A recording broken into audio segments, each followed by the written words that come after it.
This is the skull, anterior, posterior, the front and the back. This is the sagittal suture, the coronal suture, and the squamous would be on the side. So this is the anterior view of the skull. This right here is the vomer. It's a single bone, and then this up here is the nasal bone. Right here we have the sphenoid bone. And here, the zygomatic bone is gonna be this one right here. Turn it. Right here. The inferior nasal notch is gonna be this little thingy right here. And that's it. All right, this is gonna be the anterior surface of the skull, and this part right here is going to be the crista galli, and then this part around it is going to be the cribriform plate. This circle right here is on both sides. That's the jugular foramen. Whenever you come to where is it? This part, it's going to be the medial cranial fossa, this whole section. Then you're going to have the cilia tracheal. It's going to be this part right here, and if you're looking at it from this view, it looks like a bat, and that's going to be the little divot part right there. That's going to be the cilia trachea. The lesser wing is going to be right here, and then the greater wing is going to be on this side right here. Okay, this is the interior view of the skull. These right here are the occipital canal. Whenever you come to these ovals right here, it's the foramen oval. This right here is the foramen magnum. This is the posterior canal fossa, this section right here. These little holes, the tiny ones, are going to be the foramen sponensum. And then when you come to these holes right here, it's the foramen lancrum. And I think these ones over here are the foramen sponensum. So I will be going over the mandible part of the skull. The processes of the mandible would be top and bottom, right here by the teeth. The mental foramen would be this little hole. The mandibular condyle would be this section right here. Coronoid process would be this section. The body of the mandible would be all of this. Mandibular ramus would be this section right here. The angle of the mandible would be this angle. And the mandibular foramen would be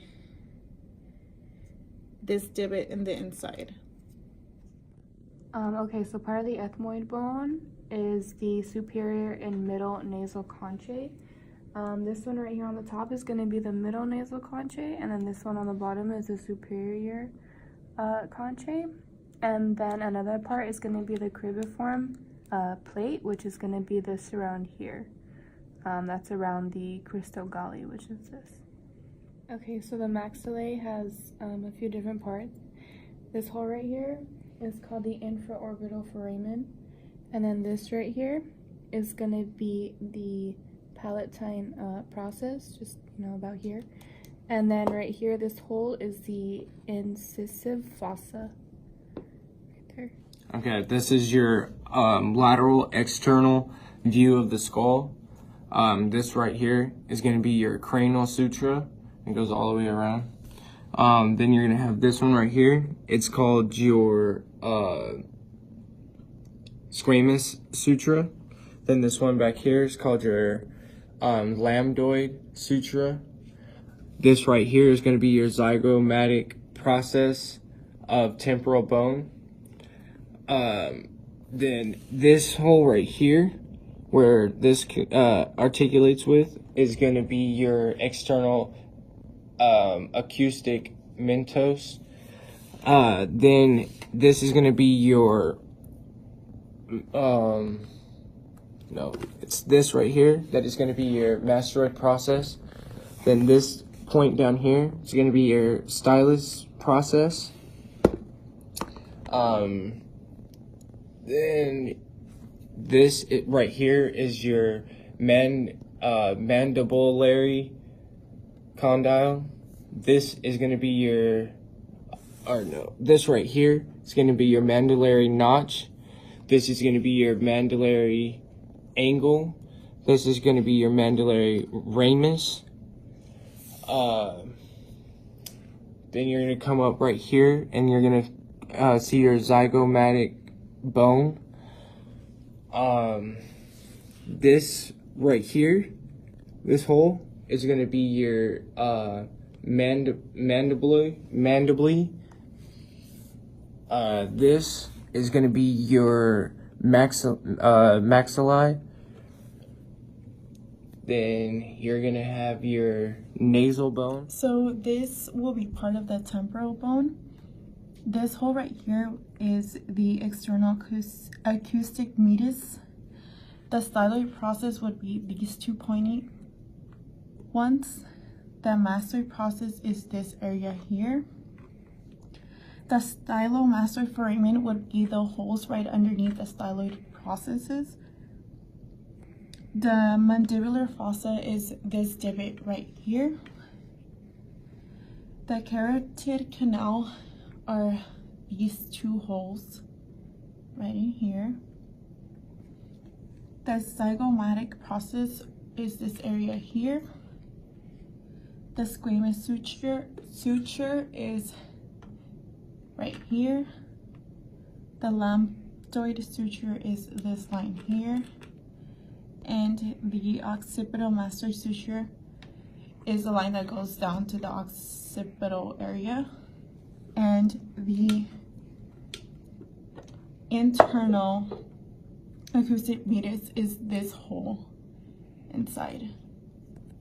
The cervical vertebrae starts with C1, also known as the atlas. Then it goes on to C2, which is known as the axis. Then it goes on to C3, C4, C5, C6, and C7. So this is going to be the cervical structures. The first is going to be the body. It's going to be right here. Then the second is going to be the transverse foramen, which is going to be right here. And then the vertebral foramen is going to be in here, this hole. Then the spinosus process is going to be right here, this little thing. And then the lamina is going to be right there. And then the inferior articular process is going to be in right here, this little spot. The transverse process is going to be right here. And the pedicle is going to be... Thoracic vertebrae starts with T1, then goes to T2, T3, T4, T5, T6, T7, T8, T9, T10, T11. So this is going to be thoracic vertebrae, and this is going to be the body. This is going to be the vertebral foramen. The spinosus process is going to be right here, or right here. The lamina is going to be right here, this little line. And then the pedicle is going to be, right here. And the intervertebral foramen is going to be right here. And that also. The lumbar vertebrae starts with L1, L2, L3, L4, and ends with L5. Then we start off with the sacrum at the end. The lumbar vertebrae is going to start with the body. It's going to be right here. Then the vertebral foramen is going to be in here. Then the lamina is going to be right here. Then the pedicle is going to be right here. Then we're going to go to the superior articular process is going to be up here, this little thing. Then the inferior articular process is going to be back here. Then the spinous process is going to be up here. The sacrum starts with the sacral canal, which is up here. It goes down. And then the sacral foramina is going to be these. And then the superior articular process is going to be right here. The fossa is going to be right there. The median sacral crest is going to be right here. And then the sacral hiatus is going to be up here. And then the coccyx is going to be right here.